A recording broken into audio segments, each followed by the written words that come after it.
యుద్ధం ఎవరికీ మేలు చేయదు. అసలది పరిష్కారమే కాదు. యుద్ధానికి దిగిన వారికి యుద్ధాన్ని ఎదుర్కొనే దేశానికి అపారమైన నష్టం కలుగజేస్తుంది. యుద్ధాలతో దేశం ప్రగతి కుంటుపడుతుంది. ఎందుకంటే ఒకరోజు యుద్ధానికి అయ్యే ఖర్చు చూస్తే ఎవరైనా దీన్ని అర్థం చేసుకోవచ్చు. ఉదాహరణకు మన దేశాన్ని తీసుకుందాం. పెహల్గాం ఘటనలో అమాయకుల ప్రాణాలతో చెలగాటమాడిన ఉగ్రవాదుల కారణంగా మన దేశం పాకిస్తాన్తో యుద్ధానికి దిగింది.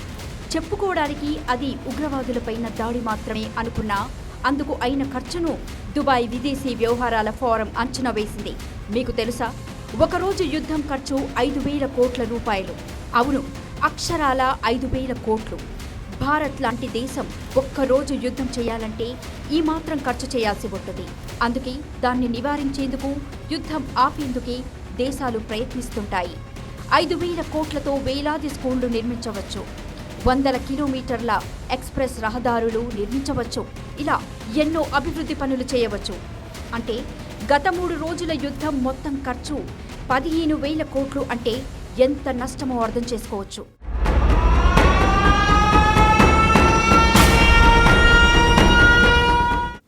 ప్రస్తుతానికి కాల్పుల విరమణ ద్వారా యుద్ధానికి తాత్కాలికంగా బ్రేక్ పడినట్లు కనిపించింది. కానీ కేవలం 4 గంటల వ్యవధిలో పాకిస్తాన్ మళ్లీ తోకజాడించింది.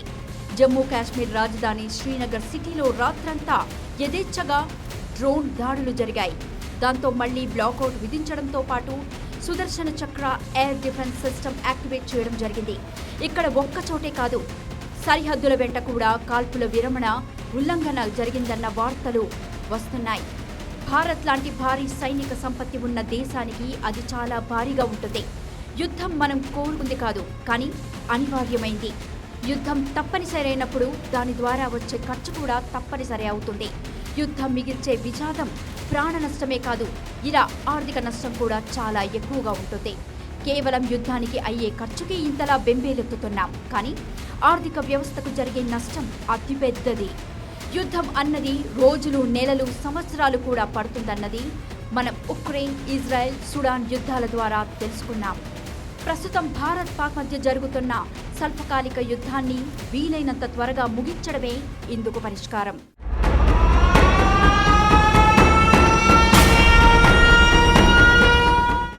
యుద్ధంతో జరిగే నష్టాలు ఇన్ని కావు. యుద్ధంలో సామాన్యుల ప్రాణాలు పోతాయి, దేశ ప్రజల మనోస్థైర్యం దెబ్బతింటుంది, ఆర్థిక రంగం నిలిచిపోతుంది, స్టాక్ మార్కెట్లు కుప్పకూల్తాయి, విదేశీ పెట్టుబడులు వెనక్కి వెళ్లిపోతాయి, ఆర్థిక లోటు పెరిగిపోయి ధరలు ఆకాశాన్నంటుతాయి. భారత్ ఇప్పుడు ప్రపంచంలో 4వ ఆర్థిక వ్యవస్థగా అవతరించింది. యుద్ధం వల్ల జీడీపీలో 20% పోగొట్టుకోవడం అంటే మన స్థానాన్ని పడగొట్టుకోవడమే. ఇదే వాతావరణం కొనసాగితే రూపాయి విలువ క్షీణించి డాలర్తో పోలిస్తే 100 రూపాయలకు చేరుకునే అవకాశం ఉంటుంది. దాని ఎఫెక్ట్ అనేక రంగాలపై ఉంటుంది. అన్ని నష్టాల పాలై ఆర్థిక వ్యవస్థకు కోలుకోలేని దెబ్బ తగులుతుంది. దీనికి తోడు మన రక్షణ బడ్జెట్ను రెట్టింపు చేయాల్సి ఉంటుంది.